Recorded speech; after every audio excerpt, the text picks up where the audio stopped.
آمنوا اتقوا الله حق تقاته ولا تموتن إلا وأنتم مسلمون.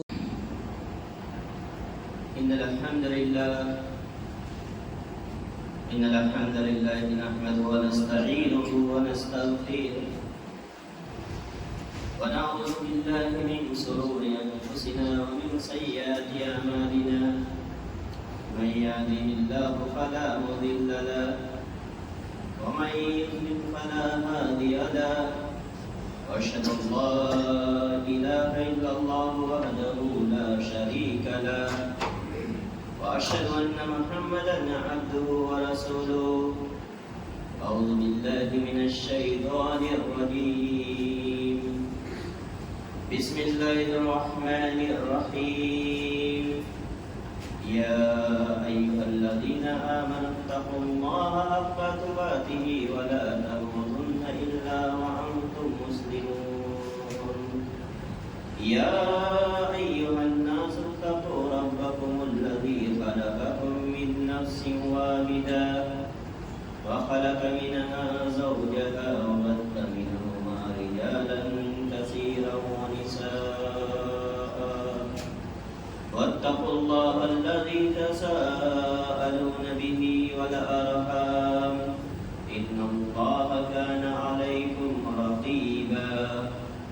يا أيها الذين آمنوا اتقوا الله وقولوا قولا سديدا يصلح لكم أعمالكم ويغفر لكم ذنوبكم ومن يطع الله ورسوله فقد فاز فوزا عظيما.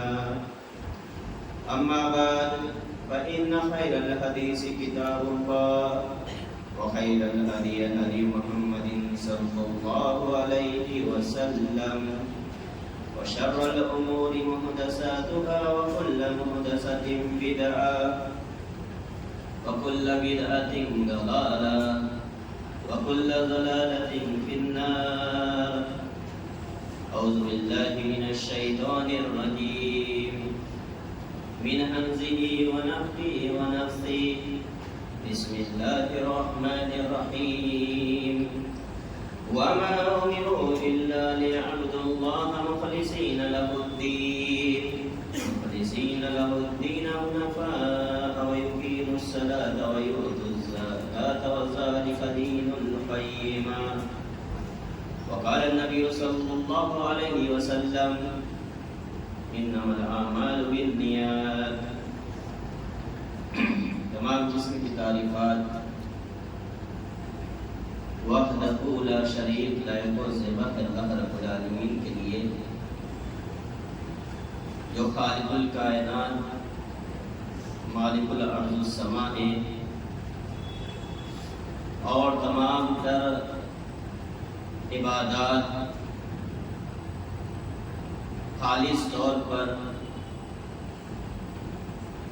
اللہ رب العالمین کے لیے سب انجام دی جاتی ہے.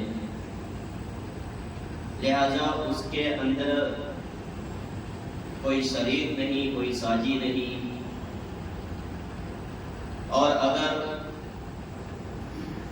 اس کے ساتھ کسی کو شریک ٹھہرایا جائے، کسی کو ساتھی بنایا جائے تو یقیناً وہ عبادت قابل قبول نہیں. بعد بے شمار درود و سلام نازل ہو بالعموم تمام انبیاء و رسل پر اور بالخصوص خاتم النبیین سید المرسلین حضرت محمد رسول اللہ صلی اللہ علیہ وسلم پر. اللہم صلی علی محمد وعلی آل محمد کما صلیت علی ابراہیم وعلى آل إبراهيم إنك حميد مجيد. اللهم بارك على محمد وعلى آل محمد كما باركت على إبراهيم وعلى آل إبراهيم إنك حميد مجيد. برادران اسلام، بزرگان دین، نوجوان دوستوں اور نونہال بچوں اور ہماری پردہ نشین ماں اور بہنوں، خطبہ مسنونہ کے بعد قرآن مجید کی سورہ بینہ کی غالباً آیت نمبر 5 آپ حضرات کے سامنے تلاوت کی گئی، جس کے اندر اللہ رب العالمین کی عبادت کس طرح سر انجام دینی ہے، اخلاص کی اہمیت کے پیش نظر اللہ رب العالمین نے ارشاد فرمایا وَمَا أُمِرُوا إِلَّا لِيَعْبُدُوا اللَّهَ مُخْلِصِينَ لَهُ الدِّينَ۔ ہمیں صرف اس بات کا حکم دیا گیا ہے کہ ہم اللہ رب العالمین کی عبادت اس کے دین کو خالص کرتے ہوئے کریں، اور یہ اس عبادت کے اندر حنفاء یکسوئی ہو، کسی اور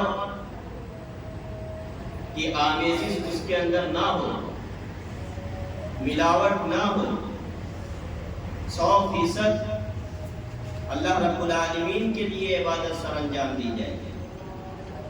لہذا جب ہم اس طرح اللہ رب العالمین کی عبادت سر انجام دیں گے، اور عبادت میں اللہ رب العالمین نے توحید کے بعد اللہ اور رسول کے اوپر ایمان لانے کے بعد سب سے پہلی جو عبادت اللہ رب العالمین نے قرآن مجید کے اندر بھی اور احادیث مبارکہ کے اندر بھی جس کا سب سے زیادہ تذکرہ کیا، جس کی سب سے زیادہ اہمیت بتائی، اللہ رب العالمین نے فرمایا وَيُقِيمُ الصَّلَاةَ، نماز کو قائم کرنا، یکسوئی کے ساتھ اللہ رب العالمین کے دین کو خالص کرتے ہوئے صرف اور صرف اسی کے لیے عبادت سر انجام دینا، اور اس میں سب سے پہلے تذکرہ اللہ رب العالمین نے کیا وَيُقِيمُ الصَّلَاةَ، نماز کو پڑھنا نہیں، نماز کو قائم کرنا۔ پڑھنا اور قائم کرنے کے اندر فرق ہے۔ نماز جیسے آج ہم جمعے کی نماز پڑھیں گے، اسی طرح جب جی چاہا تب پڑھ لیا، یہ پڑھنا ہوا، اور قائم کرنا یعنی اس کے اوپر مداومت اختیار کرنا۔ اللہ رب العالمین نے 5 وقت نماز پڑھنے کا حکم دیا ہے تو اس کو قائم کرنا، اس کے اوپر عمل کرنا۔ لہذا وَيُقِيمُ الصَّلَاةَ، جو لوگ نماز قائم کرتے ہیں، اور بدنی عبادت کے اندر سب سے اہم عبادت یہ نماز ہے۔ انسان کی بدنی عبادت کے اندر سب سے جو اہم عبادت ہے وہ نماز ہے، اور سب سے پہلے اس کا احادیث مبارکہ کے اندر بھی اور اللہ رب العالمین نے قرآن مجید کے اندر جا بجا مقامات کے اوپر اسی نماز کا تذکرہ کیا۔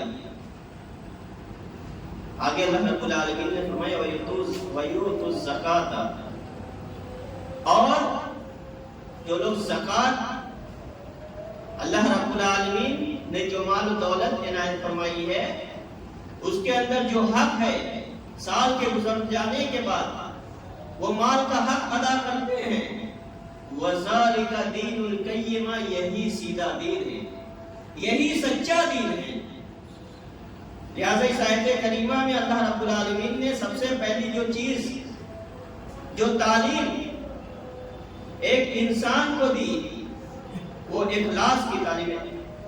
اخلاص کی اہمیت کو اجاگر کیا کہ آپ کو عبادت جو کرنا ہے مخلص ہو کر کرنا ہے، اخلاص کے ساتھ اللہ رب العالمین کی عبادت کو سر انجام دینا ہے۔ ہماری تمام تر عبادتیں، ہماری تمام تر ریاضتیں، ہمارے ذکر و اذکار جو بھی ہم اللہ رب العالمین کے لیے سر انجام دیتے ہیں، اس کے اندر اخلاص پایا جانا نہایت ہی ضروری ہے۔ اخلاص کا ہونا اس کے اندر نہایت ہی ضروری ہے۔ اگر اللہ رب العالمین کی رضا جوئی کے لیے ہم عبادت سر انجام دیتے ہیں تو ہماری عبادت کے اندر ریا و غرور نہیں ہونا چاہیے، عبادت کے اندر دکھلاوا نہیں ہونا چاہیے، عبادت کے اندر نمائش نہیں ہونی چاہیے، عبادت کے اندر مخلص بندے ہوئے عبادت سر انجام دینی چاہیے۔ مخلص یعنی کہ اخلاص کے ساتھ عبادت سر انجام دی جائے گی تو یقیناً وہ اللہ رب العالمین کے لیے ہوگی، اور اللہ رب العالمین کے لیے اگر عبادت سر انجام دی جائے گی تو یقیناً اللہ رب العالمین ان عبادتوں کو قبول فرمانے والا ہے۔ اور اسی عبادت کے اندر اگر ریا و نمود پایا جاتا ہو، دکھلاوا پایا جاتا ہو، اپنے آپ کو برتر دکھلانے کی کوشش کی جاتی ہو، اللہ رب العالمین کے نظر کے اندر وہ بلند والا نہیں ہو سکتا۔ اگر خالص عبادت انجام دی جائے گی تو یقیناً اللہ رب العالمین کے نزدیک اس کا مقام و مرتبہ بڑھے گا۔ اللہ رب العالمین قرآن مجید کے اندر جا بجا مقامات کے اوپر اللہ رب العالمین کو حکم دیتے ہوئے اللہ رب العالمین نبی کریم صلی اللہ علیہ وسلم کو حکم دیتے ہوئے اللہ رب العالمین ارشاد فرماتا ہے، اور اس حکم کے اندر ضمناً ہم تمام مسلمان بھی شامل ہیں۔ اگرچہ اللہ رب العالمین نبی کریم صلی اللہ علیہ وسلم کو حکم دے رہا ہے، لیکن ضمنی طور پر تمام امت مسلمہ اس کے اندر شامل۔ اللہ رب العالمین ارشاد فرماتا ہے سورہ زمر کی آیت نمبر 11 کے اندر، قل انی امرت ان اعبد اللہ مخلصین لہ الدین۔ قل اے نبی آپ کہہ دیجئے کہ مجھے حکم دیا گیا ہے کہ میں اللہ رب العالمین کی عبادت کروں خالص طور پر، دین کو خالص کرتے ہوئے، صرف اور صرف اللہ رب العالمین کی عبادت کو سر انجام دوں۔ نبی کریم صلی اللہ علیہ وسلم فرماتے ہیں کہ یہ مجھے حکم دیا گیا، اور اس کے سے فرماتے ہیں نبی کریم صلی اللہ علیہ وسلم صحابہ کرام سے فرماتے ہیں کہ مجھے اس بات کا حکم دیا گیا ہے کہ میں اللہ رب العالمین کے دین کو خالص کرتے ہوئے عبادت کو سر انجام دوں۔ اسی طرح جب ہم عبادت سر انجام دیتے ہیں، چاہے وہ نماز کے طور پر ہو، بدنی عبادت ہو یا مالی عبادت ہو۔ ابھی چند مہینے پہلے ہم لوگوں نے اللہ رب العالمین کے راستے کے اندر قربانی کی۔ قربانی یہ بھی بہت بڑی عبادت، مالی عبادت، لہذا اس کے اندر خالص طور پر اللہ رب العالمین کے لیے یہ عبادت سر انجام دیتے ہیں کہ اس کے اندر بھی ریا و نمود پایا جاتا ہے۔ اکثر و بیشتر دیکھنے کے اندر تو یہی آتا ہے کہ آج امت مسلمہ اس قدر بگاڑ کا شکار ہو گئی ہے کہ اسے اس بات سے فرق نہیں پڑتا کہ وہ عبادت اللہ رب العالمین کے لیے سر انجام دے رہی ہے یا لوگوں کو دکھلانے کے لیے انجام دے رہی ہے۔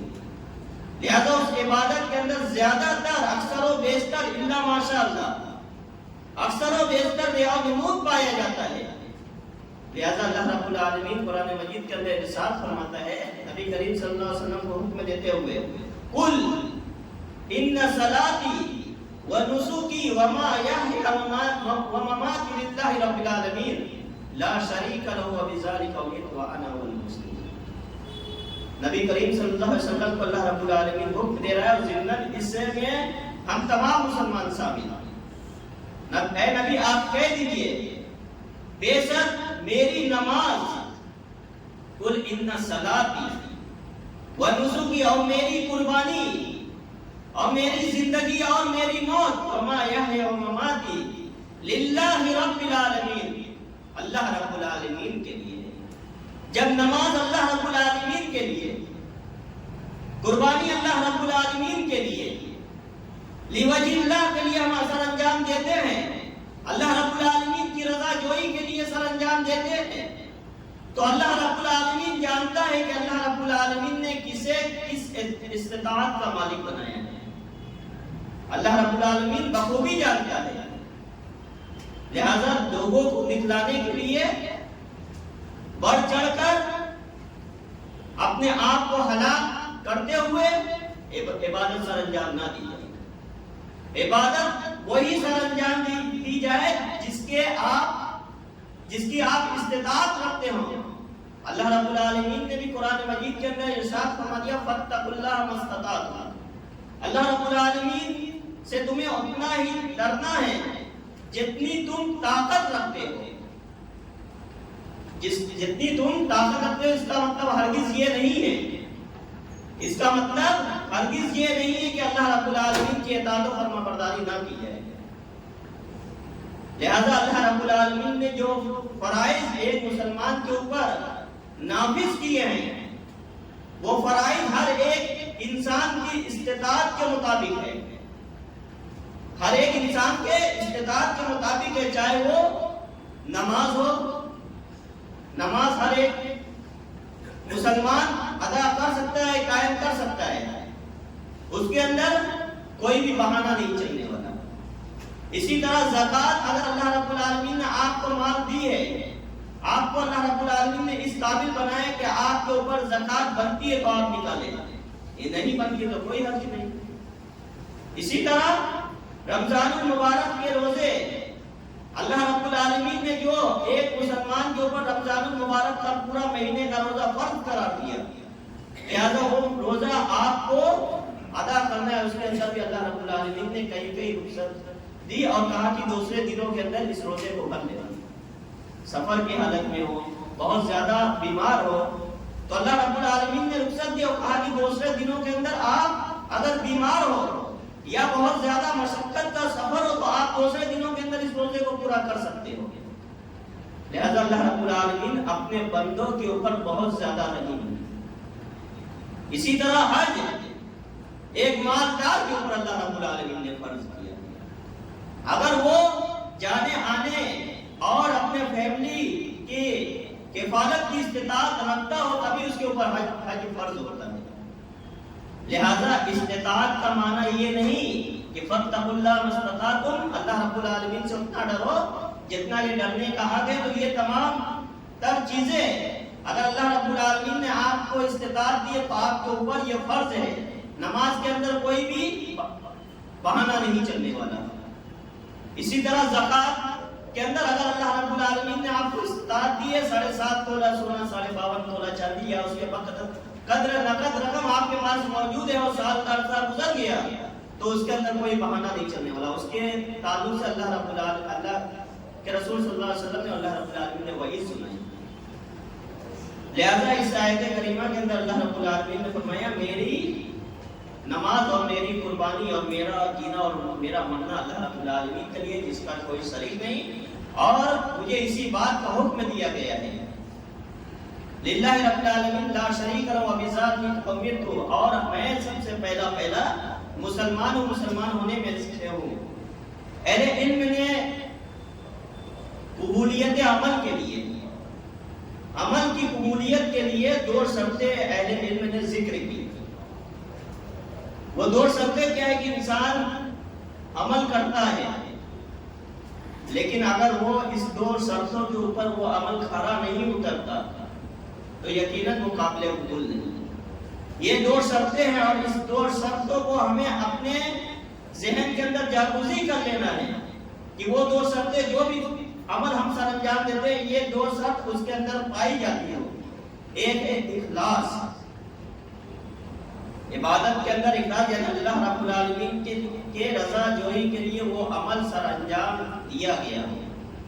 اللہ رب العالمین کے رضا جوئی کے لیے، اللہ رب العالمین کے تقرب کے لیے وہ انجام دیا گیا، اس کے اندر کسی اور کی آمیزش نہ ہو، صاحبہ نہ ہو، کسی اور کو اس کے اندر شریک نہ کیا گیا ہو۔ نمبر 1 چیز کہ جو عمل چاہے وہ نماز ہو، روزہ ہو، زکوٰۃ ہو، حج ہو، جو بھی عمل ہم سر انجام دیتے ہیں وہ اللہ رب العالمین کی رضا جوئی کے لیے اخلاص کے اوپر مبنی ہو۔ نمبر 2 المتابعہ، یعنی نبی کریم صلی اللہ علیہ وسلم کے بتائے ہوئے طریقے کار کے اوپر وہ عمل سر انجام دیا گیا ہو، نبی کریم صلی اللہ علیہ وسلم کی سنت کے مطابق وہ عمل سر انجام دیا گیا ہو۔ اگر یہ 2 چیز پائی جاتی ہیں، اگر ہم عمل کرتے ہیں نبی کریم صلی اللہ علیہ وسلم کی سنت کے مطابق کرتے ہیں لیکن اس کے اندر اخلاص نہیں پایا جاتا اس کے اندر کسی کو ہم شریک کرتے ہیں، اخلاص نہیں پایا تو وہ قابل قبول نہیں۔ اگر عمل کے اندر اخلاص پایا جاتا ہے لیکن نبی کریم صلی اللہ علیہ وسلم کے بتائے ہوئے طریقے کار کے اوپر عمل ہم اگر سر انجام نہیں دیتے، سنت کے مطابق عمل ہم سر انجام نہیں دیتے، تو وہ بھی قابل قبول نہیں۔ لہذا یہ دو چیزیں ایک مسلمان کو یاد رکھنی چاہیے، جو بھی عمل وہ سر انجام دے رہا ہو، چاہے وہ نماز پڑھ رہا ہو، زکوٰۃ دے رہا ہو، روزہ رکھ رہا ہو، ذکر و اذکار کر رہا ہو، جو بھی وہ عمل سر انجام دے رہا ہو، اس میں یہ دو سرٹیفکیٹ کا ہونا لازمی ہے کہ وہ اخلاص کے ساتھ عمل سر انجام دیا گیا ہو اور نبی کریم صلی اللہ علیہ وسلم کی سنت کے مطابق، نبی کریم صلی اللہ علیہ وسلم کے بتائے ہوئے طریقے کار کے مطابق وہ عمل سر انجام دیا گیا ہو۔ اللہ رب العالمین قرآن مجید کے اندر سورہ کہف کے اندر اللہ رب العالمین غالباً آیت نمبر 110 کے اندر ارشاد فرماتا ہے فَمَنْ كَانَ يَرْجُو لِقَاءَ رَبِّهِ فَلْيَعْمَلْ عَمَلًا صَالِحًا وَلَا يُشْرِكْ بِعِبَادَةِ رَبِّهِ أَحَدًا۔ جو شخص اللہ رب العالمین سے ملاقات کرنے کی خواہش رکھتا ہو، امید رکھتا ہو، اسے چاہیے کہ وہ صالح عمل کرے، نیک عمل کرے اور اللہ رب العالمین کی عبادت کے اندر کسی کو بھی شریک نہ ٹھہرائے۔ جو شخص اللہ رب العالمین سے ملنے کے اوپر یقین رکھتا ہو کہ مجھے اللہ رب العالمین سے ملنا ہے، اللہ رب العالمین کے سامنے اپنے تمام تر اعمال کا حساب و کتاب ہمیں دینا ہے، تو اسے چاہیے کہ وہ نیک اعمال کرے، خالص اللہ رب العالمین کے لیے عمل کرے اور اس کے اندر کسی اور کو شریک نہ ٹھہرائے۔ عمل انسان اگرچہ بڑے بڑے اعمال انسان سر انجام دیتا ہے، بڑے بڑے اعمال سر انجام انسان دیتا ہے، لیکن اگر اس کے اندر یہ دو شرطیں نہیں پائی جاتی تو وہ بڑے سے بڑا عمل بھی کوئی فائدے کا نہیں۔ اور اگر وہ چھوٹا سا ایک عمل سر انجام دے دیتا ہے، چھوٹا سا عمل، لیکن اس کے اندر یہ دو شرطیں پائی جاتی ہیں تو یقیناً وہ اسے نجات دلانے کے لیے کافی ہو جانے والی ہے۔ نبی کریم صلی اللہ علیہ وسلم نے فرمایا اس کے تعلق سے کہ ایک چھوٹا سا کیا ہوا عمل جو اخلاص کے اوپر مبنی ہو، جو اخلاص کے ساتھ کیا گیا ہو، وہ اسے جہنم کے آگ سے بچانے والی ہے۔ نبی کریم صلی اللہ علیہ وسلم نے فرمایا اتقوا النار، جہنم کے آگ سے بچو، جہنم کے ایندھن بننے سے بچو۔ اگرچہ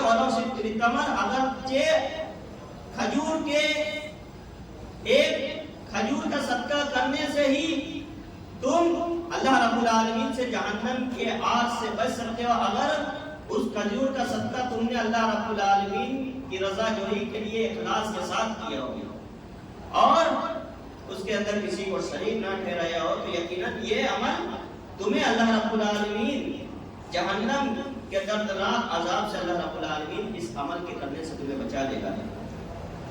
مخلص بندے جو ہوتے ہیں، جو عمل سر انجام دیتے ہیں، وہ شیطان کے اوپر جو مخلص ہوتے ہیں، جو اخلاص کے ساتھ تمام تر اعمال سر انجام دیتے ہیں، وہ شیطان کے اوپر بہت زیادہ بھاری ہوتے ہیں، وہ شیطان کے اوپر بہت زیادہ بھاری ہوتے ہیں۔ علامہ ابن قیم رحمہ اللہ نے لکھا ہے کہ اخلاص کی صفت اللہ رب العالمین کو اتنی پسند ہے، اخلاص کی صفت اللہ رب العالمین کو اتنی زیادہ پسند ہے کہ اگر کافر اور مشرک بھی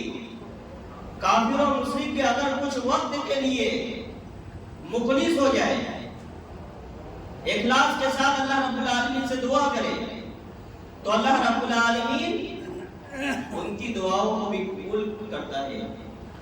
اللہ رب العالمین نے قرآن مجید کے اندر اس کا نقشہ کھینچا۔ اللہ رب العالمین نے فرمایا کہ جب مسلم لوگ کشتیوں کے اوپر سوار ہوا کرتے تھے، فَإِذَا رَكِبُوا فِي الْفُلْكِ دَعَوْا اللَّهَ مُخْلِصِينَ لَهُ الدِّينَ، جب وہ کشتیوں کے اوپر سوار ہوتے تھے اور مصیبت اور پریشانی جب لاحق ہوتی تھی ان کو، تو وہ جب سفینہ موجوں کے اندر، کشتی موج کے اندر ٹکرانے لگ جاتی تھی، اور انہیں اپنی موت دکھلائی دیتی تھی آگے، تو وہ اخلاص کے ساتھ اللہ رب العالمین سے دعا کرتے تھے. دعوا اللہ مخلصین لہ الدین، اخلاص کے ساتھ اللہ رب العالمین سے دعا کرتے تھے، تو اللہ رب العالمین انہیں ان کے اخلاص کی وجہ سے انہیں بچاتا تھا. اور جب کشتیوں کو کنارے کے اوپر لگاتا تھا، فلما نجاهم الى البر، جب کشتی کو کنارے کے اوپر سمندر کی کنارے کے اوپر اللہ رب العالمین لگا دیتا تھا، اذا هم یشرکون، تو پھر وہ واپس اپنے اسی ڈگر پہ آ جاتے تھے.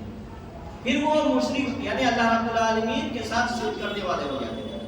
لہذا اخلاص کسی کو اللہ رب العالمین کو اس قدر پسند ہے کہ کافر و فاسق بھی اگر اخلاص کے ساتھ اس کے اندر کسی اور کو شریک نہیں ٹھہراتا اور دعا کرتا ہے اخلاص کے ساتھ، تو اللہ رب العالمین اس کی دعا بھی قبول کرتا ہے.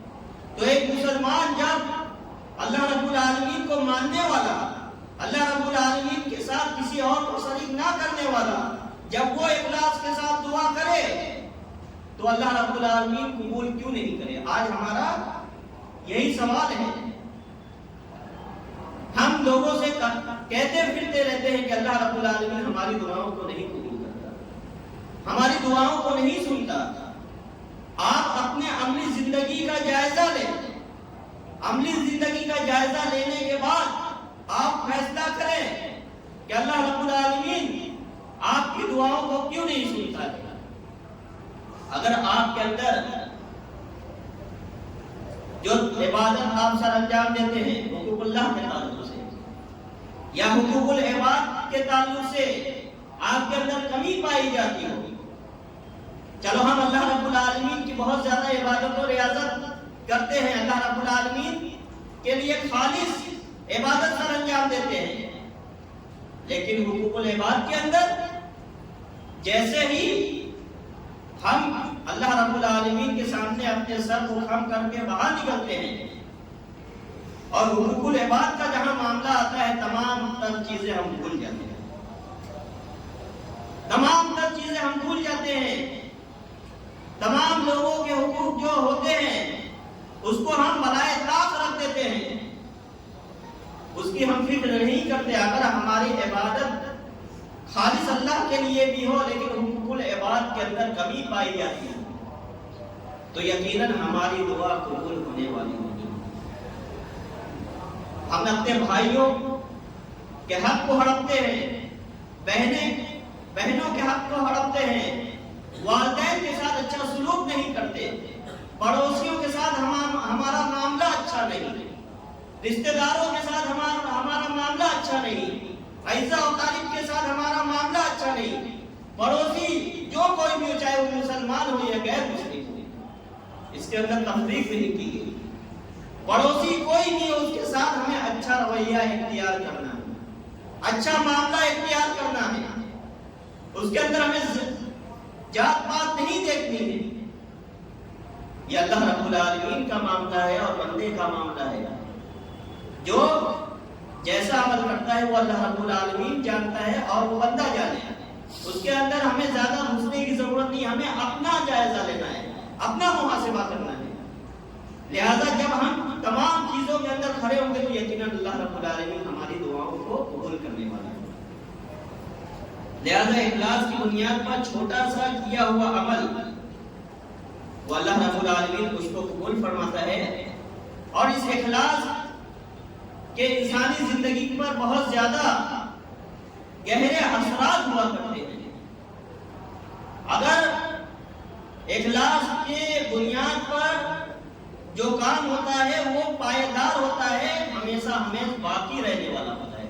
بہت ساری مثالیں احادیث مبارکہ کے اندر اس کے تعلق سے آپ کو مل جائے گی. ایک مثال اخلاص کے بنیاد پر امام مالک رحم اللہ کو، امام مالک بن انس جو موطا امام مالک جنہوں نے لکھی، اور یہ حدیث کی وہ سب سے پہلی حدیث کی کتاب ہے جس کو امام مالک بن انس نے لکھی، اور اسی موطا کی بہت ساری روایات آپ بخاری اور مسلم کے اندر پائیں گے. لہذا یہ حدیث کی سب سے پہلی کتاب جب امام مالک رحم اللہ نے یہ لکھنا موطا لکھنا شروع کیا تو بہت سارے لوگوں نے اور بھی کتابیں لکھنی شروع کی. تو امام مالک بن انس رحمہ اللہ سے کہنے والوں نے کہا کہ آپ کے ساتھ تو بہت سارے لوگ موقع لکھ رہے ہیں. تو امام مالک رحمہ اللہ نے کیا کہا ما کان للہ باقی کتاب وہی رہنے والی جو اللہ رب العالمین کی رضا جوئی کے لیے لکھی گئی. باقی وہی کتاب رہنے والی جو اللہ رب العالمین کی رضا جوئی کے لیے اخلاص کے اوپر مبنی ہے. لہذا امام مالک کی کتاب آج موجود ہے اور یہ حدیث کی سب سے پہلے لکھی جانے والی کتاب ہے.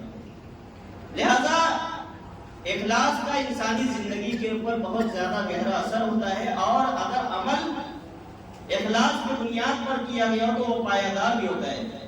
اسی طرح اخلاص مصیبتوں سے نجات بھی دلاتا ہے.